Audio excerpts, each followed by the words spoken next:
Crystal field theory को आज हम डिस्कस करेंगे टेट्राहेड्रल कॉम्प्लेक्सेस के लिए। इससे पहले हमने ऑक्टाहेड्रल कॉम्प्लेक्सेस के लिए क्रिस्टल फील्ड थ्योरी को डिस्कस किया।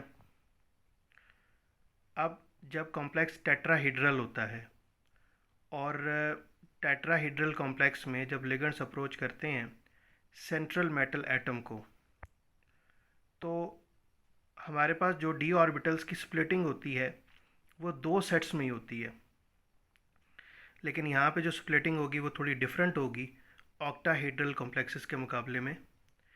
5 तरह के डी ऑर्बिटल्स होते हैं, d x y, d y z, d z x, d x square minus y square, d z square. ये ऑर्बिटल्स हैं सेंट्रल मेटल एटम के, डी ऑर्बिटल्स हैं। जब लिगेंड्स अप्रोच करेंगे टेट्राहेड्रल कॉम्प्लेक्सेस में सेंट्रल मेटल एटम को, तो जो ऑर्बिटल एग्जैक्टली एक्सिस के ऊपर होंगे d x square minus y square और डी जी स्क्वायर, इनकी एनर्जी डिक्रीज़ हो जाएगी, और जो ऑर्बिटल्स एक्सिस के दरमियान में होंगे उनकी एनर्जी बढ़ जाएगी। अब ये क्वेश्चन माइंड में आता है कि ये स्प्लिटिंग टेट्राहेड्रल कॉम्प्लेक्सेस में इस तरह से क्यों होती है। ये इसलिए होती है क्योंकि जो ऑर्बिटल्स एक्सिस के दरमियान में होते हैं उन ऑर्बिटल्स की लिगेंड्स के साथ जो रिपल्शन होती है वो ग्रेटर होती है, इसलिए उनकी एनर्जी बढ़ जाती है ड्यू टू देयर ज्योमेट्री। और जो एक्सिस के ऊपर होते हैं ऑर्बिटल्स, उनकी एनर्जी डिक्रीज़ हो जाती है। अब 0.6 del naught e g orbitals की energy, these are e g orbitals, और ये T2G orbitals. E g orbitals की एनर्जी 0.6 डेल नॉट डिक्रीज़ होगी, और जो T2G ऑर्बिटल्स हैं उनकी 0.4 डेल नॉट एनर्जी इंक्रीज़ होगी। अब हमने क्रिस्टल फील्ड स्टेबलाइजेशन एनर्जी निकालनी है, तो क्रिस्टल फील्ड स्टेबलाइजेशन एनर्जी के लिए फार्मूला है number of electrons in Eg orbitals into 0.6 minus number of electrons in T2G orbitals into 0.4।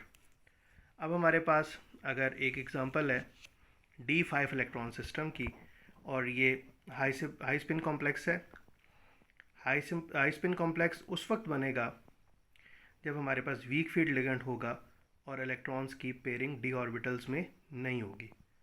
तो ये हाई स्पिन कॉम्प्लेक्स है हमारे पास, और इसमें पेयरिंग नहीं हुई जैसा कि आप देख रहे हैं।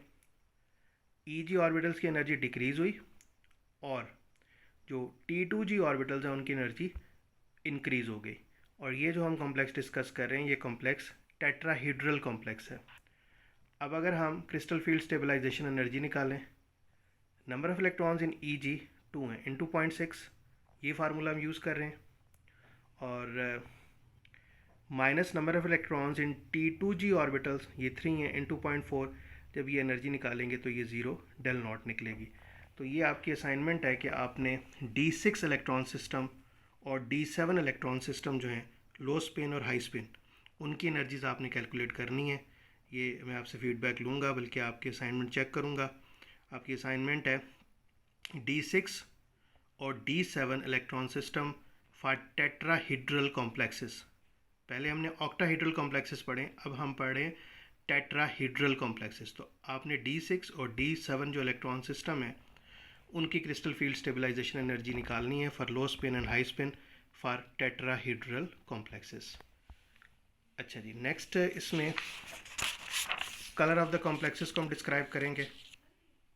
तो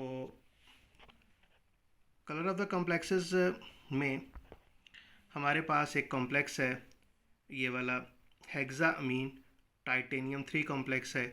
ये वायलेट कलर का कॉम्प्लेक्स होता है, इसका कलर वायलेट है, और इसकी ज्योमेट्री ऑक्टाहेड्रल है जैसे कि हमने पहले पढ़ी थी।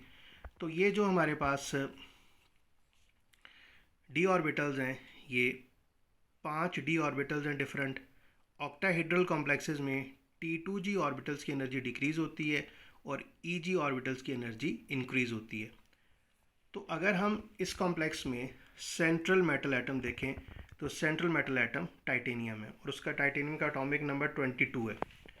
अब अगर 22 एटॉमिक नंबर है तो हम इलेक्ट्रॉनिक कन्फिग्रेशन लिखें तो ये 4s2 and 3d2 electronic configuration बनती है।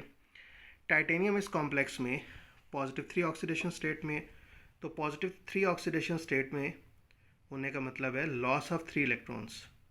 2 इलेक्ट्रॉन्स 4s से निकलेंगे और 1 इलेक्ट्रॉन 3d से निकलेगा। 4s0 3d1 इलेक्ट्रॉनिक कन्फिग्रेशन हमारी बन जाएगी।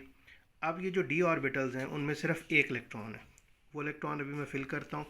तो ये इलेक्ट्रॉन हमारे पास ये txy में आया और ये t2g में चला गया। अब जब ये इलेक्ट्रॉन जो t2g में है ये एनर्जी गेन करेगा, तो एनर्जी गेन करके ये एक्साइट होगा। एक्साइट होके ये eg ऑर्बिटल्स में इलेक्ट्रॉन चला जाएगा। whenever electron in T2g orbital gains energy, it is excited and goes to Eg sets of orbitals। तो ये हाई एनर्जी ऑर्बिटल्स Eg में चला जाएगा। और ये इलेक्ट्रॉन्स की ये क्वालिटी होती है कि जब ये एक्साइट होते हैं तो एक्साइट होने के बाद खुद ब खुद डी एक्साइट होते हैं, और ये इलेक्ट्रॉन जब डी एक्साइट होगा तो ये रेडिएशन एमिट करेगा। इसलिए हमें कि जो कॉम्प्लेक्स है टाइटेनियम का कॉम्प्लेक्स ये कलर्ड नज़र आएगा। और इधर बेसिकली हमारे पास डी डी ट्रांजिशन हो रही है। Due to D D transition the complexes are coloured.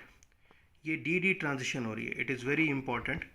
इस कॉम्प्लेक्स में डी डी ट्रांजिशन हो रही है। एक तरह के डी ऑर्बिटल से इलेक्ट्रॉन जंप करके दूसरी तरह के डी ऑर्बिटल्स में जाता है, वहाँ जाके डी एक्साइट होता है और डी एक्साइट होकर रेडिएशन एमिट करता है।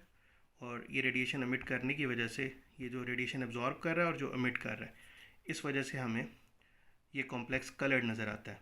तो जितने भी कॉम्प्लेक्सेस जो कलर्ड होते हैं वो डी डी ट्रांजिशन की वजह से हमें कलर्ड नज़र आते हैं। तो ये कलर ऑफ द कॉम्प्लेक्सेस ये एक एप्लीकेशन है क्रिस्टल फील्ड थ्योरी की। एक तो ये मैग्नेटिक बिहेवियर का बताता है क्रिस्टल फील्ड थ्योरी, और दूसरा जो कॉन्सेप्ट है वो कलर ऑफ द कॉम्प्लेक्सेस है। ये कॉम्प्लेक्सेस के कलर को हम डिस्क्राइब कर सकते हैं with the help of CFT crystal field theory. अच्छा जी, इससे पहले जो अभी मैंने पढ़ाया आपको क्रिस्टल फील्ड स्टेबलाइजेशन एनर्जी हमने निकाली फॉर द टेट्राहीड्रल कॉम्प्लेक्सेस, ये मैंने आपके सामने निकाली। इसमें स्प्लिटिंग मैंने आपके सामने शो की है। इसमें टेट्राहीड्रल कॉम्प्लेक्सेस के लिए एक डायग्राम है। जब लिगेंड्स अप्रोच करते हैं सेंट्रल मेटल एटम को, वो आप बुक से देखेंगे। बाकी सारी चीज़ें मैंने यहाँ पे एलेबोरेट कर दी हैं और आपके असाइनमेंट भी है कि D6 और D7 जो इलेक्ट्रॉन सिस्टम्स हैं उनकी आपने क्रिस्टल फील्ड स्टेबलाइजेशन एनर्जी निकालनी है।